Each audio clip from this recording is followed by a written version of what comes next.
জান্নাতে যাওয়া যাবে, তবে এই কর্ম কইরা এর সাথে আরো কিছু কর্ম করলেও জান্নাতে যাওয়া যায়। তবে এটা করতে হবে, এটা আমার রাসূল পাক বলেছে।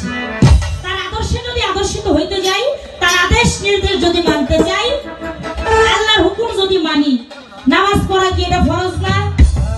মা বোনেরা কথা বলেন না কেন? আপনারা নামাজ পড়েন না? আচ্ছা, আপনারা নামাজ পড়েন কারা কারা? একটু হাত তুলেন তো। সবাই আমরা নামাজ পড়ি, ম্যাক্সিমাম মানুষ এখানে আমরা নামাজ পড়ি। তো নামাজ আমাদের পড়তে হয়। ফকির সাহেব নামাজ কি পড়েন না নাকি? পড়ে। তো যাই হোক, তার নামাজের ভেতরেও ঢুকবো, কেবল শুরু হয়েছে আর কি কথা। শরীয়ত মারফতের পালাটা বলে কিন্তু কথার পালা এটা বাবা। তারপর আমরা কিন্তু ভয়ে চেষ্টা করতেছি কথা যতটুকু কম বলা যায়। হ্যাঁ, ভাব গানটা বেশি গাইতে হবে।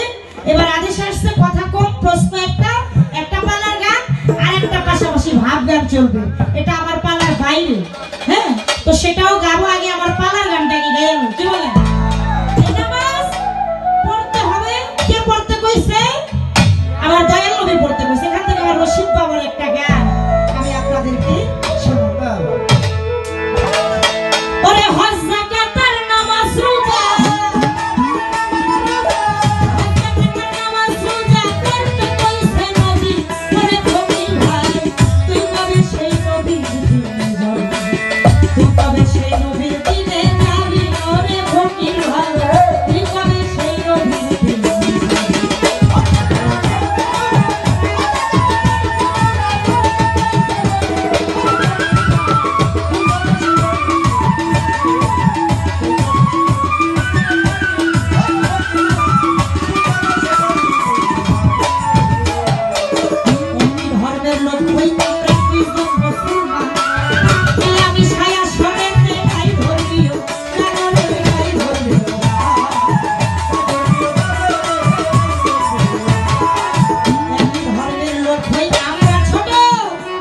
ভাইরে দুইজন মুসলমান মিলামি ছায়া সরেতে গাই ধর্মীয় কানরে গাই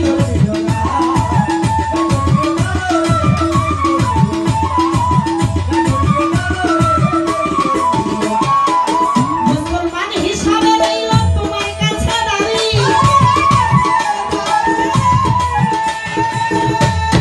শরীয়ত মারফত তুই যা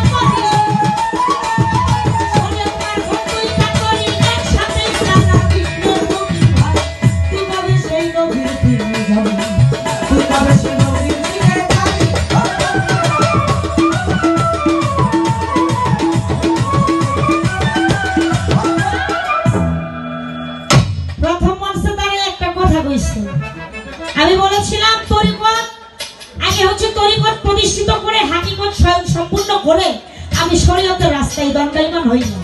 তো আপনি মারিফত আর এর ভেতরে যে ওয়াহিদুনিয়াত, এই দুইটা বিষয় থেকে আপনি আলাপ করবেন, আর এই সাবজেক্ট থেকে আমি আলাপ করব।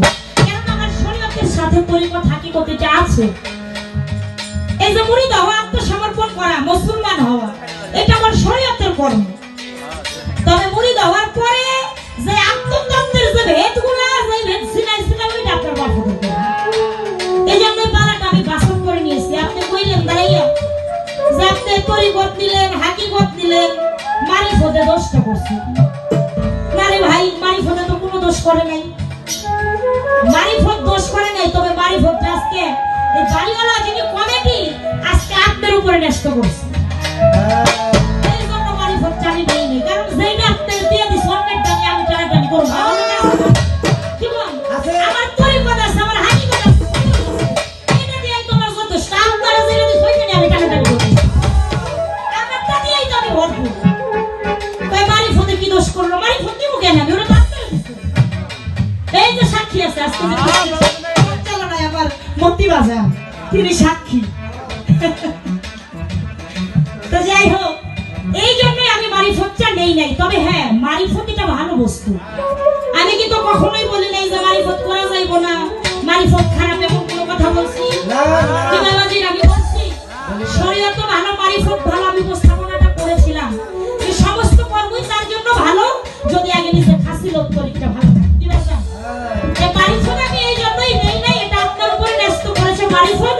এবং মারিফতের যে ওয়াহিদুনিয়াত, মানে ভেতরে আরো অন্তর্নিহিত সত্তা লুকায়িত আছে, ওই ভেতর থেকে আপনি আজকে কিছু বলবেন।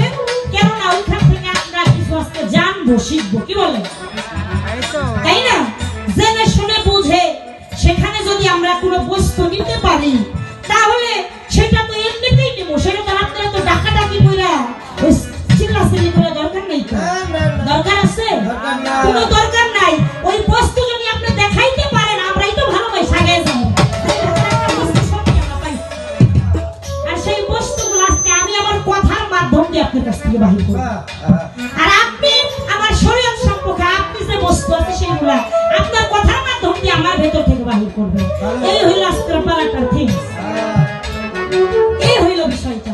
এই জন্য আপনার মারিফত কোনো দোষ করে না, এটা ভালো অতি সুন্দর একটা বিষয়। এই জন্য আমি এই মারিফত নিলাম, কারণ এটা আপনার বাড়িওয়ালা কমিটি নষ্ট করছে। হ্যাঁ, একই ধর্মের লোক হয়ে আমরা দুইজন মুসলমান মিলেমিশে আসরতে গাই ধর্মীয় গান। মুসলমান হিসাবে রইল তোমার কাছে দাবি শরীয়ত মারফত দুইটা তরিক একসাথে চলে, কারণ এটা দুইটা তরিক ভালো। এটা হাদিস আবিদুল্লাহ সরকারের কথা না।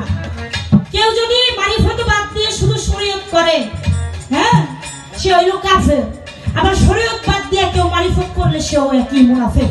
তো দুইজনই পাপী এবং খারাপ। তাহলে এখানে কেউ কাউকে ছোট করে বাদ দিয়ে ওই যে খাটো করে কথা বলা যাবে না। দুইটা বিষয় ভালো বস্তু, তবে